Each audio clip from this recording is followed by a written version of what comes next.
अस्सलाम वालेकुम जनाब। आज हम आए हैं जनाब खान किचन पैलेस में नासिर मार्केट में भाई नेम से मिलने और भट्ट साहब अजीज़ुल्लाह भट्ट साहब हैं जनाब और उनसे मुलाकात के लिए और आज उनको कुरान पाक हम तोहफा गिफ्ट करेंगे। ठीक है जी जी जनाब, ये कुरान पाक एक ऐसी किताब है जनाब, ये अल्लाह ने कहा है कि ये मेरे पास महफूज है और कुरान पाक ऐसी किताब है कि हमें जोड़ती है और फिरकों से हमें दूर रखती है और हमें ये कुरान पाक पढ़ना चाहिए तर्जमे के साथ। और जनाब ये हमारे लिए आखिरत में कुरान पाक हमारी सिफारिश करेगी। मैं क्या बयान करूँ रसूलुल्लाह सल्लल्लाहु अलैहि वसल्लम की शान में, सब कुछ अल्लाह ने नाजिल कर दिया है कुरान में। और आए जी खान साहब से मिलते हैं।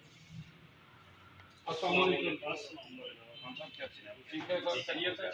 और जनाब खान साहब माशाल्लाह तुम्हारी बहुत प्यारी शाप है जी। अल्लाह तुहानू दिन चुगनी रात चुगनी तुहानू जनाब कामयाब करे।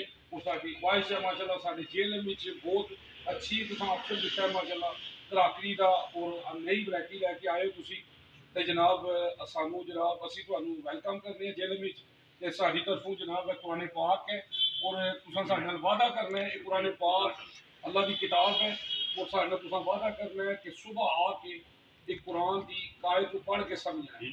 क्योंकि आप सल्लल्लाहु अलैहि वसल्लम फरमाते ने एक सहाबी ने कहा अबू ज़र का सुबह सुबह तो कुरान की आयत को पढ़ के समझ लवे ना तो 100 नफलों का 100। अल्लाह तुहाडे कारोबार में बरकत पाए।